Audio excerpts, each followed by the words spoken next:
Você pegaria dinheiro emprestado para investir? A maioria das pessoas responderam que não. Mas no vídeo de hoje eu vou mostrar para você que talvez isso não seja tão absurdo quanto você pense. Então fique até o final, se inscreva no canal para poder sempre receber novos vídeos, curta e comente para poder engajar a página e a gente trazer mais conteúdos relacionados com o que você gosta. Como não existe almoço de graça, quando falamos em pegar dinheiro emprestado, sempre acompanha os juros. Então, sempre que você pega dinheiro, sempre tem uns juros envolvidos naquilo. Você receber juros é muito melhor que pagar. Só que existem exceções onde você pode usar esses juros, mesmo que sejam negativos para você, o valor que você pegar emprestado, para você poder alavancar o seu retorno. Inclusive, isso não é tão incomum.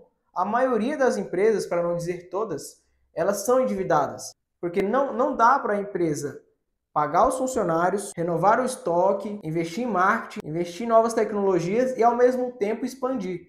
Então, toda empresa que está num processo de expansão ou está precisando crescer de uma forma significativa, ela vai precisar pegar dinheiro emprestado. E é nesses casos que existem alguns tipos de crédito que eu vou falar aqui para vocês terem um mínimo de conhecimento. Vou falar os principais tipos de crédito que a gente tem hoje. Bom, primeiro temos o crédito, que é o empréstimo. O empréstimo nada mais é quando você precisa de um dinheiro, mas não tem uma certa finalidade, ou seja, você só precisa, às vezes você precisa do dinheiro para poder comprar um carro, ou você precisa do dinheiro para poder pagar uma dívida, e você não tem esse capital, você pode utilizar o empréstimo. A segunda opção é o financiamento. O financiamento é muito utilizado para poder você fazer compras de longo prazo. Então, normalmente, um financiamento para você quitar ele vai ser 10, 20, 30 anos, normalmente utilizado para poder comprar casas, carros e outras opções ali que têm um alto custo. A terceira opção, que muitas vezes as pessoas não gostam, porque normalmente é um produto que não é vendido de uma forma legal, que é o consórcio. O consórcio em si, quando você escuta essa palavra, normalmente você fala, aí lá vem, falar de consórcio. O consórcio, se você usar de uma forma inteligente e estratégica, ela pode ser uma boa. Eu vou trazer de uma forma bem breve aqui, porque a ideia do vídeo não é falar dos créditos em si, eu estou só trazendo um conhecimento a mais. O consórcio nada mais é do que um facilitador de crédito. Se a gente fosse fazer uma analogia do consórcio, ele seria um condomínio de pessoas. Então, tem um grupo de pessoas que estão querendo comprar um bem em comum, seja um carro, uma casa, porém eles não têm todo o capital. E aí, qual que é a organização do consórcio? Você paga uma parte do consórcio e existe uma contemplação. Quando uma pessoa é contemplada, ela recebe o direito da carta de crédito. Então, vamos supor, se você precisa comprar um carro de 100 mil, e aí você não tem o valor inteiro, você não quer pagar os juros do financiamento, você não quer pagar os juros do empréstimo, você não tem pressa. O consórcio, normalmente, quem utiliza, ou é para uma pessoa que não tem pressa e vai ficar pagando mês a mês ali, torcendo para ser contemplado, ou vai ser aquela pessoa que tem dinheiro, mas ela quer alavancar o capital dela. Ou seja, porque no consórcio tem o que a gente chama de lance. Então, se você tem um dinheiro, por exemplo, desses 100 mil, você precisa dos 100 mil para daqui a um mês, você tem 50, mas você não quer fazer financiamento, você quer economizar ali nos juros. No consórcio, você tem a opção de dar um lance, e dependendo do seu lance, se seu lance for o ganhador, você ganha o direito da carta de crédito. Você vai continuar pagando as parcelas, mas você já vai ter esse direito adiantado. A quarta opção é o CGI. CGI normalmente é um empréstimo que normalmente as empresas utilizam. Elas utilizam um bem como garantia para poder pegar o dinheiro. O CGI nada mais é do que crédito garantia imóvel. É uma opção muito eficiente para você que tem um bem e você precisa de dinheiro, você utiliza o bem como garantia e pega esse dinheiro emprestado. Mas muito cuidado com o CGI. Se você não conseguir quitar essa dívida que você pegou, você pode perder o bem por isso, porque ele é utilizado como garantia para o banco ou a instituição que você está pegando dinheiro emprestado. Agora que vocês sabem, de uma forma simples, pelo menos o conceito de alguns tipos de crédito, você tem uma consciência melhor que, muitas vezes, o crédito não é algo negativo.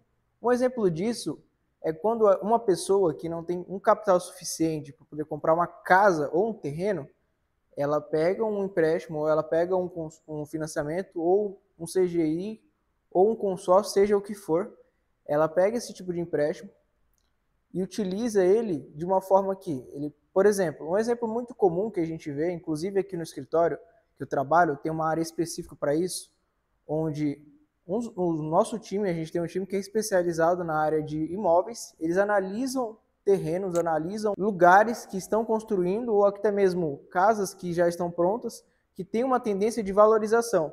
E através disso a gente apresenta para os nossos clientes.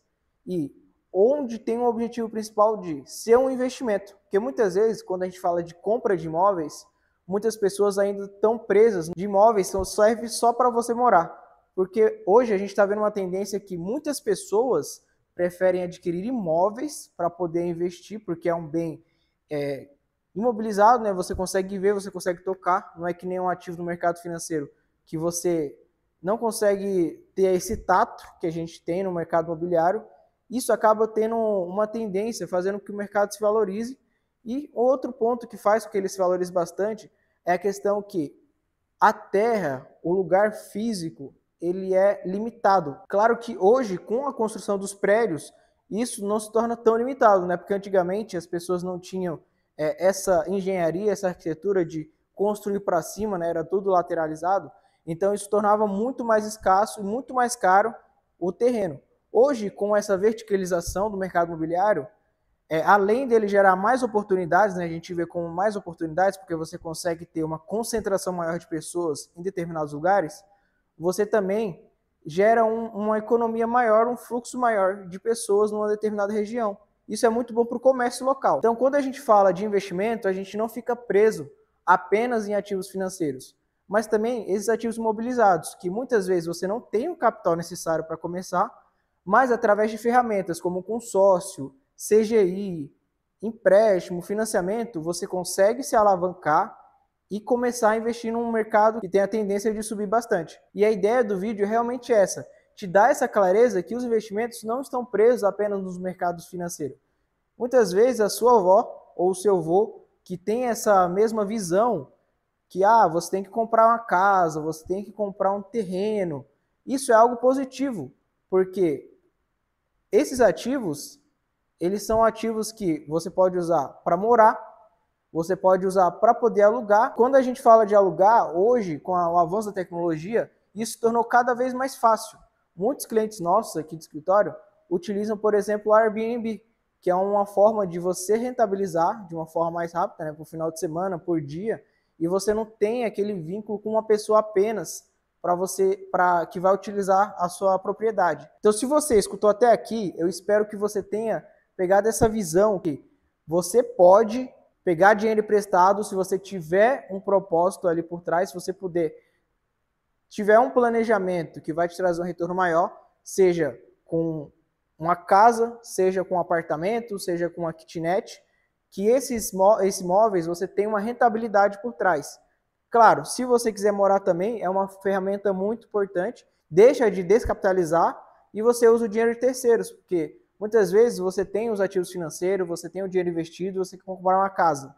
É muito mais interessante, na maioria das vezes, se você não tiver pressa, você pegar um consórcio, por exemplo, e você utilizar esse valor de consórcio para você comprar esse bem.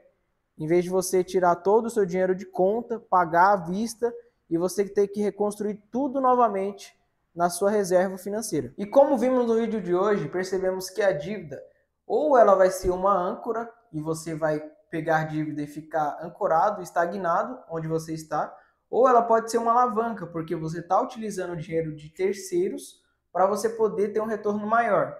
Então, quando a gente for falar de pegar dívida, é muito importante você ter uma estratégia bem definida para você não dar um tiro no pé, porque normalmente é isso que acontece. Se você não tem um planejamento para essa dívida, você simplesmente pega ela e vai depois pensar em algo, você normalmente faz besteira. É normalmente isso que acontece. Então pense bem antes de tomar esse tipo de decisão. E no próximo vídeo eu vou trazer de uma forma mais detalhada sobre os tipos de crédito que eu falei aqui para você. Porque é muito importante, cada um tem a sua particularidade, então é muito importante eu destacar isso, porque isso vai facilitar para você na hora de tomar uma decisão. A ideia do vídeo de hoje era mais enfatizar que a dívida não muitas vezes é algo ruim, e sim muitas vezes ela vai fazer com que você chegue em lugares que nunca imaginou que ia conseguir. Então, na hora de fazer isso, é muito importante você ter uma pessoa que entenda para poder te ajudar, ou você ter de uma forma bem clara como isso pode ser benéfico para você. Então, se você gostou, não se esqueça de curtir o vídeo, se inscrever e ativar o sininho para sempre que sair vídeo novo você estar recebendo. Lembrando que os vídeos normalmente saem todo sábado, então fique por dentro aí dos próximos conteúdos. A ideia do próximo vídeo é a gente falar sobre isso, falar um pouco mais de uma forma mais aprofundada sobre a parte de crédito, sobre os tipos de crédito que a gente tem hoje, para você poder entender mais a fundo e você saber o que fazer na hora de tomar essa decisão. Então, espero que tenha gostado do vídeo. Mais uma vez, deixe um comentário ali embaixo se você gostou, se você tem uma dúvida ou tem um caso real que a gente pode estar trabalhando nos próximos vídeos. Fico por aqui, valeu!